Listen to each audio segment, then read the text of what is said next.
straight back. Where I'm going to try to stay on the path as much as possible to keep shoes dry, so we can either cut through or walk the sidewalk. I'm just going to cut. Okay. That's why I wore my boots. I was working in the green. Very tall Picea glauca. Picea pungent variation glauca, which is our Colorado blue spruce. This spruce is well known for its bluish green to greenish blue foliage. Its mature height can reach 60 feet.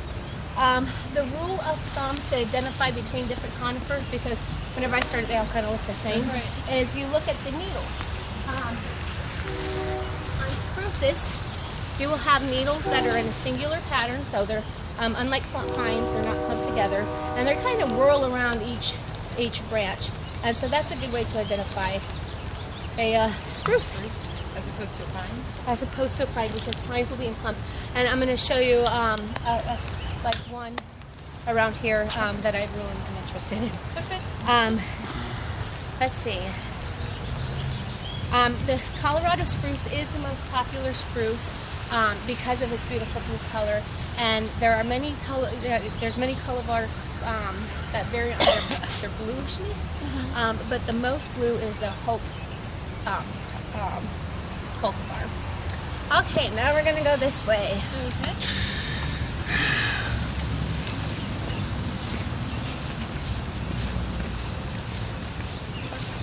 Oh no, I kind of managed to. It's getting rained on all day. Yeah. When you're in Golden horticulture, you're just kind of get used to the fact that you'll probably be expecting.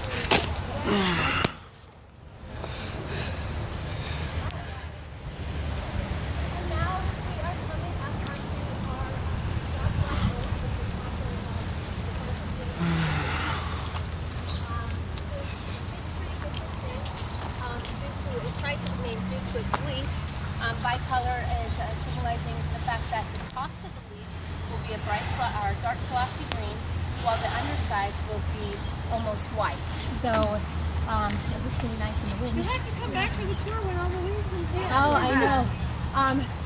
Here for the second. Right. The crocus will flower with what are called catkins. They're kind of like little things that hang down. Like the pods you see sometimes that look like bean pods. Yeah, they don't look like a true flower at all, but that's what they have. No, those will be maples. That's correct. Once the catkins have developed into their fruit,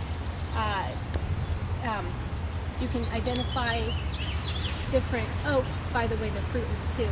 These ones will bear fruit side to side with their caps joined together. So it's kind of a good way to identify it.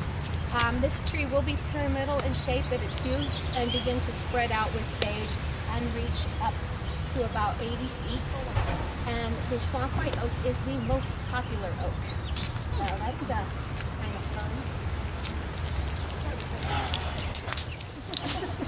You know, this is the mod thing right here. This is all because of our instructor. So, wow.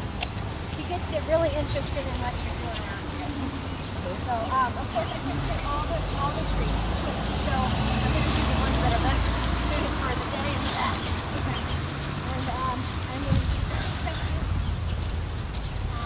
This is a new addition to our interface, which kind of stumbled upon.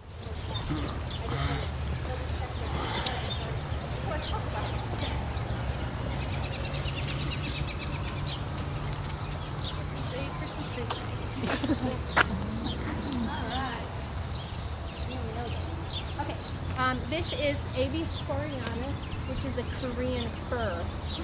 These needles are different than the spruce because they're flat, so you associate firs with flat, and that's how you can identify a fir needle. If you want to pass things around, if you feel it, it won't roll around in your fingers. It'll stick. The other thing that's flat. Yeah, it's flat. You'll see when you hold the on. needles are also short and soft, which is and can be grayish, greenish in color. This tree is easily identified by looking at the bottom side of the needles. You'll see a stripe that runs up and down the needle. So that helps. You see the needle? The cultivar that is found in the nurseries today, pretty much the only one that you can find is this silver block. It's kind of German. True firs are easily to be recognized because their cones will sit on top of the branches in an upright position, kind of like how an owl will rest on a branch. These display beautiful purplish cones that will have a decorative green bract, which is like a paper-like membrane between each of the cone pieces. So it's very popular because the cones are so beautiful and they cluster together so nicely. Is that one doing well? Or? This was just planted, so it's probably receiving some transplant shock. Okay, yeah. Sometimes depending on the species and how it was treated, sometimes it takes a little while for a tree to shake out of the shock. Yep. Trees have many pigments in their leaves that we can't see because during the season they're producing chlorophyll. And then that's in most of the deciduous leaves. Whenever they start to go dormant, that chlorophyll starts breaking down and all the other chloroplasts will disturb the leaf. That's why you have these different colors. In front of us, this is a red maple. It's named because of its color. Whenever the leaves start to develop, they're going to be a red color in the beginning, and then eventually turn darker as the season goes on. And then it gets so dark sometimes the only red color is left in the petiole itself where the leaf attaches to the branch. This tree reaches anywhere from 40 to 60 feet in height, and it will have different forms of pyramid, rounded, or oval. It blooms in spring. Obviously, you got fruit setting already, with small red flowers. And this maple does not have a distinct smell to it. This is also the tree that is bred with the silver maple to create the Acer X Freemania hybrid. So this is the parent along with that silver maple over there, and it's a very popular tree in the landscapes today because it will display some of the red colors and not have so many other undesirable traits. What are the undesirable traits? Well, I will talk about that right now. Okay. I'm going to talk about the other parent of the Freemania. Right here we have a silver maple. They're all over, if you've noticed. Sorry, I'm turning around and walking. But one of the, this is Acer saccharinium, sorry, as a scientific name. But as this tree ages, if you notice, the bark starts to peel off, and you'll get big limbs falling out of it. So this tree itself is falling out of favor with many homeowners and things like that, because it can develop large cavities, and it can be hazardous. It is an April bloomer with small, we've missed it, with small yellow flowers. This one does not have a scent either. It gets its name due to its foliage, which has a silver-like color, along with the bark displays some silver-like colors. So pretty cool. And sometimes it's difficult to identify these trees without the leaves. Yeah, I bet. And without the labels, right? Yeah. This really tests your skills. Right in front of us, if you notice that kind of straight and narrow shaped tree, that is a Torcus rubra. With the white flowers, you mean? No, right straight ahead. This is an English oak. It's very popular because of its form. It's got that that really tight, compact shape. These flowers, of course, are borne on catkins, being an oak, and it can reach heights of 60 to 70 feet. Wow. However, because of its shape that it's been selected to have, this is through breeding and things like that, whenever it gets older, it kind of looks raggedy, and I'll point one out down at the end of the campus, and you'll be like, oh, I don't want that in my yard.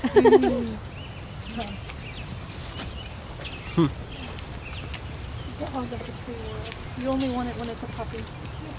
A lot of them, especially in cities, the quality of life trees have in city areas is a lot less productive to the tree itself versus the natural forest. That's understandable reason. You've got pollutions and bad soil and kids that climbing up. Yeah. This is Arbetula nigra, which is our river birch. You can probably see these throughout. This is a cat. There you go. Okay. They will either be male or female depending on the species, and then on some trees you can only have one type of flower, or on other trees you can have both male and female just separately. Okay. But you can see these trees throughout Omaha, especially in the newer landscapes, and mostly in groups of 3, which are actually, it's not one tree, it's 3 trees put together. It is very popular because of its beautiful exfoliating, peeling bark that can display many different colors of blacks and tans and reds and things like that. And its foliage is, it's okay. So is this one tree or is this more than that? That will be, if you count the trunks. This one's 5? That will be, yep, Okay. that originally, and some of them probably are just branching off of. That additional limb that's not peeling, is that the same? The really skinny one? Yeah. Yes, it's the same species. It's just, it peels more profusely as it matures. Okay, So so sometimes it's kind of a wait and see what you get. These catkins get 1 to 3 inches. And if you like yellow, this is a great tree for yellow fall color. So, yeah, it's nice. It's not bad. Very nice. Okay. Let's see. Make sure I'm on the right path.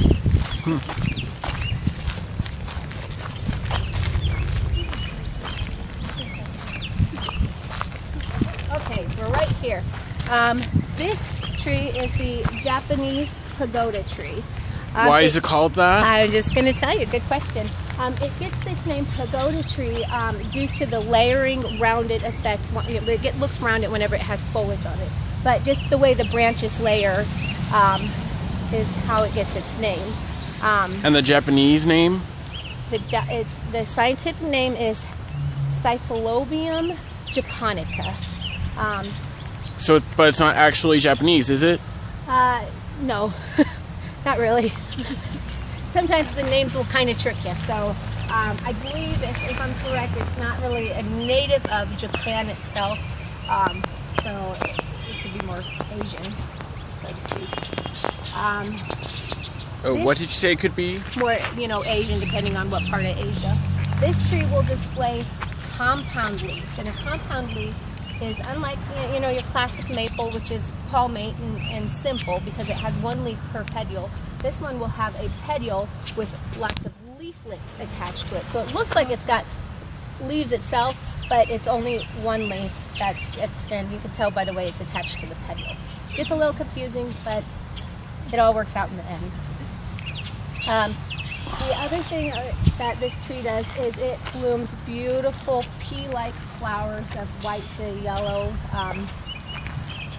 and that is, and they hang on panicles down the tree, so it's almost like it's falling off the tree. Its seed pods are in yellow-green, and they hang from the tree. You can see the seed pods hanging down right now throughout, the winter. Some people like them, some people don't, because in time the seed pods look raggedy and they get kind of, to touch them, they're kind of jelly and yuck. Some people don't like that yuckiness. But it's flowers. And Why don't they like it? Because it feels jelly and sticky. During the winter? Whenever it starts to break down, yes. Ugh. Yeah. It can get, I'm sure the neighborhood kids love it. But it's definitely a beautiful tree despite its yucky after parts, just for the fragrant flowers themselves. So it should be blooming yet this spring sometime? No, it will bloom a little bit later from now. Okay. Yeah. Yep. And I didn't write that down.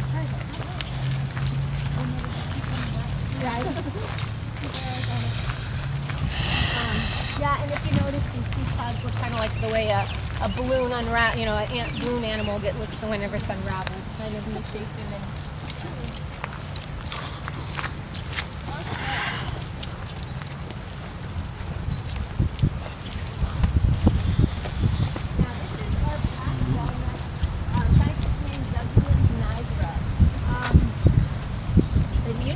about this species of tree is it's developed a way to kind of ward off competition. It produces a toxin known as tannins that pretty much inhibit many other things from growing around it. So don't plant anything you want to keep next to a black walnut, which is... Why does it have that name? Why is it what? Black? Because the colors of the bark, it's kind of a darker looking bark and things like that. And the walnut? The walnuts are in a green thick husk that will leave black markings on anything. Those are probably also but not good for eating. Once you get them out of the shell, some people love them. So it's just, I guess it depends on your upbringing. But the way the tannins are, it's a really great way to colonize a species if you want just only your own like people around you. So the other notable thing about this walnut tree, its wood is very valuable. So it's multi-use. You can get walnuts if you select them off of them, and quality wood. So this is also has compound leaves, which helps with identification. Okay, and now we are Tilia cordata, which is our little leaf linden. Just like the American leaf linden, the little leaf is pretty much different because of its size of leaves and brackets. It still has the smooth, nice bark and things like that, but the way you can tell it is just the slight difference in the texture of bark and the size of the leaves.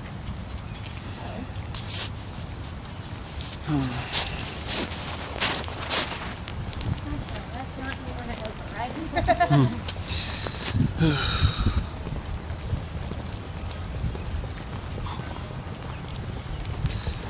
Okay. You said I could just, leave my lawn chair by that library building, right? Just lean it by? Yeah, it should be fine. Hope so. Okay, right here we have the Cladicea tricanthos variation inermis. What they mean by variation inermis is inermis translates to thornless. Unlike many other honey locusts, this has been selected to not bear any thorns. It has compound leaves, and it's a great shade tree that you can still put successful plantings underneath of it because it lets dapple light shine through. So shade plants will be very happy around this tree, and it still gets ample light. You can also identify this tree because it does have seed pods, those funny curly reddish brownish seed pods that hang from it.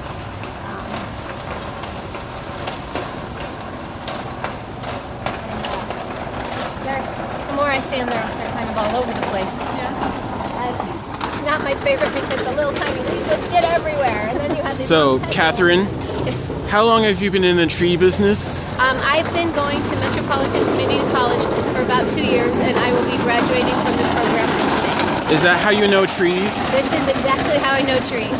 A little bit of work, but you figure it out. Take a horticulture class. Yeah. I just did. Did you?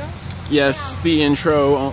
Almost 98% of a tree, by its weight, is made up of only 6 elements, which is kind of cool how the tree has evolved into having 6 ingredients. It's kind of like those really good dinners with 5 ingredients or less.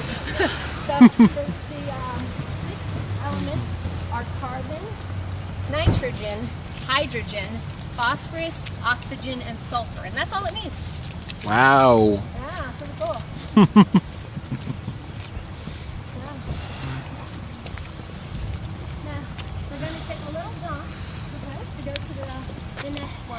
I'm hitting the ones that are, I haven't been, before I started the horticulture program, I didn't have a large knowledge base of many different trees. They were just kind of trees to me. But now, I have specific favorites and things like that.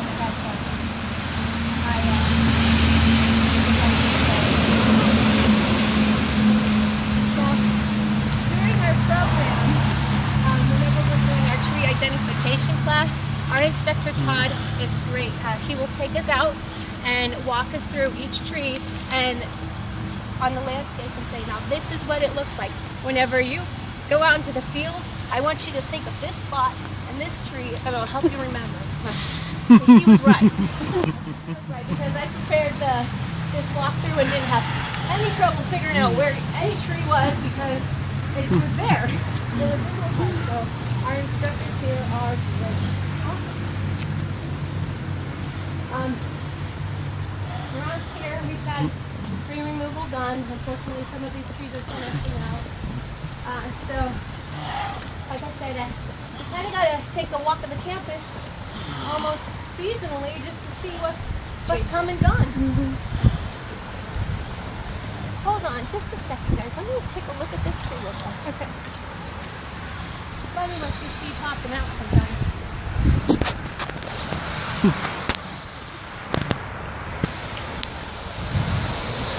Nope. Not the tree I was looking for. There are eyes on it.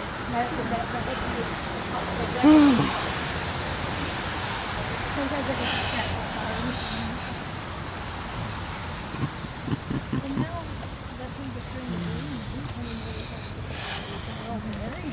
Yes. Yes. And kind of makes you go, oh, look, it's spring. Yeah. Here.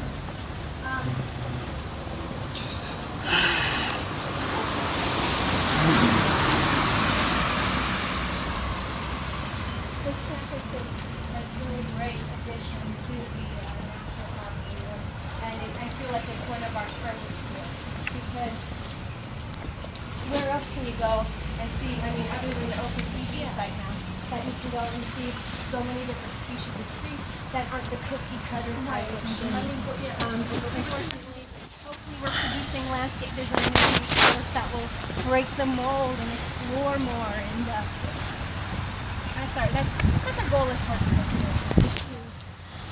to invent new ways of introducing the population to what we can actually achieve.